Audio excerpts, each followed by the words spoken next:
India TV पर आप सभी दर्शकों का बहुत स्वागत है। मैं हूं आपके साथ ऋषभा। आज हम आपको दिल्ली के उस प्राचीन और प्रसिद्ध मंदिर के दर्शन कराने जा रहे हैं जहां महाभारत के दौरान खुद पांडवों ने आकर मां काली की पूजा की थी और जीत का वरदान मांगा था।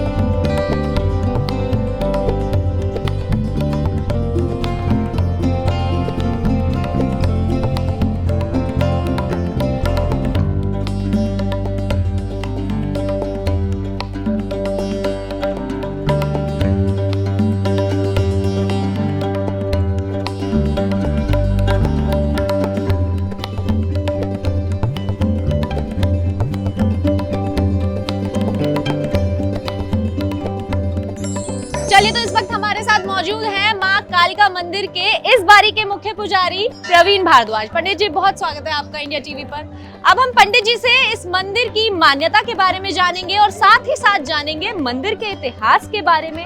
क्यों आखिर भक्तों में इस मंदिर को लेकर इतनी श्रद्धा, इतना भक्ति भाव क्यों है, चलिए जानते हैं।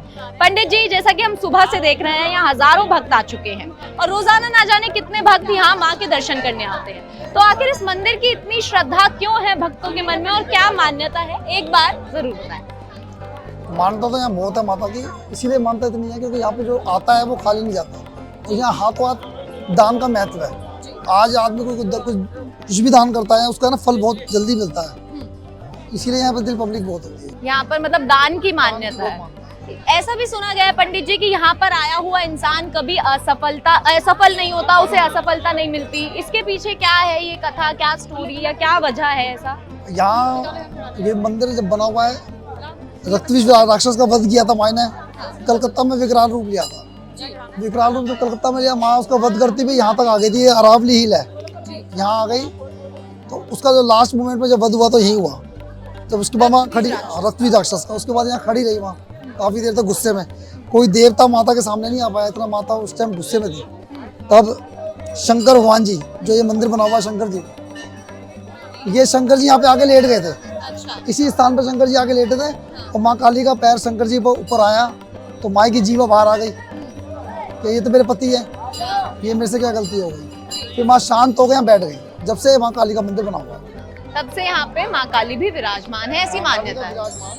इसी के साथ ये भी जानना चाहेंगे कि ये जो मंदिर है, यहाँ ये भी सुना गया है कि भगवान श्री कृष्ण और पांडवों ने आकर यहाँ पूजा की थी। वो क्या पुराण थी या क्या वो वाक्य था, उसके बारे में एक बार बताइए। विजय दिलाने वाली माता है। हाँ। किसी भी कार्य में आपको विजय चाहिए, यहाँ से आप मत्था भी टेक के जाओगे तो आपको कार्य में सफलता मिलेगी। तब कृष्ण जी ने उनको सलाह दी कि पांडवों को कि यहाँ पे आके पूजा करो। तो हवन कुंड, पीछे शेरों के पीछे हवन कुंड है, उस हवन कुंड में उन्होंने यज्ञ किया और उनको फिर अपने युद्ध में सफलता मिली। जब से माता का नाम विजय दिलाने वाली माता भी बोलते हैं जयकारे में, विजय दिलाने वाली माता। और ये शंकर जी का जो मंदिर है, ये एक बार हमारे बुजुर्गों में एक मीटिंग हुई, बहुत पुरानी बातें हैं, 200 साल पहले, कि भाई इस मंदिर को बड़ा कर देते, भव्य कर देते। तब वो उनको परिक्रमा बड़ी करने के लिए शंकर जी का मंदिर हटा रहे थे, तो मंदिर को हटा नहीं पाए। 96 हाथ नीचे खोद दिया। नीचे खोदने के बाद भी शिवलिंग का सिरा नहीं मिला। सांप बिच्छू आ गए, सारे मंदिर का कार्य जो प्रगति में चल रहा था वो ठप हो गया, रुक गया। तो फिर जितने भी कार्यकर्ता थे, राजा थे उस समय, पुजारी थे, सबको एक ही सपना दिखाई दिया कि शंकर जी का मंदिर मेरा वैसे ही बनाओ जैसे था। तभी मंदिर का और काम हो पाएगा, वरना नहीं हो पाएगा। सबने सपना एक दूसरे को बताया, भाई ये सपना एक जैसे सबको ही क्यों दिखा, और एक ही सपना सबको दिखा। तो उन्होंने फिर मंदिर वापस वैसे ही बनाया शंकर जी का। परिक्रमा फिर बड़ी नहीं करेगी, जैसी थी वैसी थी, उसको किसी ने नहीं छेड़ा। फिर शंकर जी का मंदिर बना। मंदिर बनने के बाद भव्य निर्माण हुआ मंदिर का पूरा। जब से मंदिर बना हुआ शंकर जी मंदिर की प्राचीनता की करें तो लगभग कितने साल पुराना ये मंदिर? 5-7 हजार साल तो हमारे बुजुर्ग ही बताते हैं, बाकी तो आज तक कोई बता ही नहीं पाया। और यहाँ एक साथ 2 पूजा होती है, तांत्रिक और सात्विक। तांत्रिक और सात्विक पूजा में क्या अंतर है, एक बार आप दर्शकों को थोड़ा बताइए। तांत्रिक पूजा जो आप लोग देखते हो यहाँ पे लोग बकरे लेके आ रहे हैं, मुर्गे लेके आ रहे हैं, बदरा लेके आ रहे हैं, तो ये तांत्रिक पूजा में आता है जी। क्योंकि ये काली है। हाँ, माँ काली है। हाँ, और सात्विक पूजा के अंदर हलवा, चने, पूरी सब्जी, फलहार, जी, ये सात्विक पूजा के अंदर आता है, ये सात्विक जो चढ़ावा होता है दान। जी। तो ये पूरे विश्व का एक ऐसा मंदिर है जहाँ सात्विक और तांत्रिक दोनों ही एक साथ दोनों पूजा, की जाती एक साथ दोनों पूजा। यहाँ ग्रह कंट्रोल होते हैं, 12 राशियां हैं, 12 दरवाजे हैं।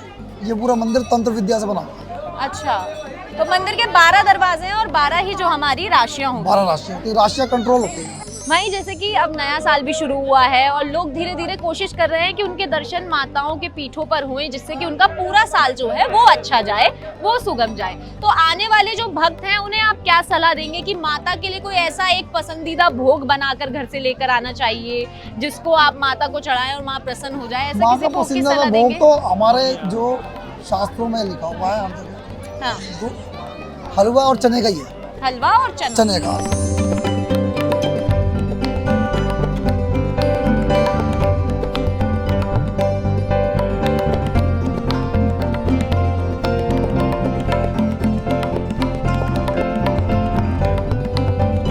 चलिए, तो अब हमारे साथ मौजूद हैं कालका पीठाधीश्वर सुरेंद्र नाथ अवधूत महंत जी हमारे साथ मौजूद हैं। महंत जी से भी जानेंगे कि इस मंदिर की क्या मान्यता है, क्या खासियत है और क्यों यहाँ हजारों की संख्या में भक्त जो हैं वो रोजाना आते हैं। महंत जी, बहुत स्वागत है आपका इंडिया टीवी पर। आपके सभी दर्शकों का हार्दिक अभिनंदन। आद्याशक्ति पराम्बा भगवती कालिका का यह पीठ अरावली पर्वत श्रृंखला के सूर्यकूट नामक पर्वत पर स्थित है। ऐसी मान्यता है कि इस क्षेत्र में रहने वाले महापराक्रमी असुरों के द्वारा देवताओं को सताए जाने पर सभी देवताओं ने जगन नियंता ब्रह्मा जी से उनसे मुक्ति का उपाय पूछा और ब्रह्मा जी की सलाह पर सभी देवताओं ने मिलकर इस सूर्यकूट नामक पर्वत पर भगवती की जो है भावपूर्ण तरीके से पूजा अर्चना की, जिससे प्रसन्न होकर सर्वप्रथम कौशिकी देवी का अवतरण हुआ। कौशिकी देवी ने अनेकों महापराक्रमी असुरों को मार गिराया, लेकिन रक्त बीज का वध न कर सकी, क्योंकि रक्त बीज को यह वरदान प्राप्त था, यदि उसके रक्त की एक भी बूंद धरा पर गिरेगी तो उसके जैसे ही अनेकों महापराक्रमी असुर उत्पन्न हो जाएंगे, जिसके कारण वो अवध हो जाता था। उस समय माँ कौशिकी ने माँ पार्वती की ओर निहारा तो माँ पार्वती ने क्रोध करके अपनी भृकुटी से भद्रकाली को प्रकट किया और भद्रकाली ने योगिनियों और भैरवों सहित रक्त बीज का समुद्र रक्तपान कर लिया और वो मृत्यु को प्राप्त हुआ। तत्पश्चात देवताओं ने भावपूर्ण तरीके से आद्यशक्ति पराम्बा भगवती कालिका की स्तुति की और माँ ने उनको जो है ये वरदान दिया कि आज के बाद जो भी व्यक्ति मेरी यहाँ भक्तिपूर्वक पूजा अर्चना करेगा उसकी समस्त मनोकामना पूर्ण होंगी। तभी से यह सिद्धपीठ मनोकामना सिद्धपीठ के नाम से भी सुविख्यात हुआ। चलिए, तो ये तमाम बातें हमने पंडित जी से जानी कालका जी मंदिर के बारे में। बहुत सी चीजें जो आज हमने नई जानी है इस मंदिर के बारे में, इसके इतिहास के बारे में। फिलहाल के लिए इस वीडियो में इतना ही। ऐसी ही खबरों के लिए आप देखते रहिए इंडिया टीवी।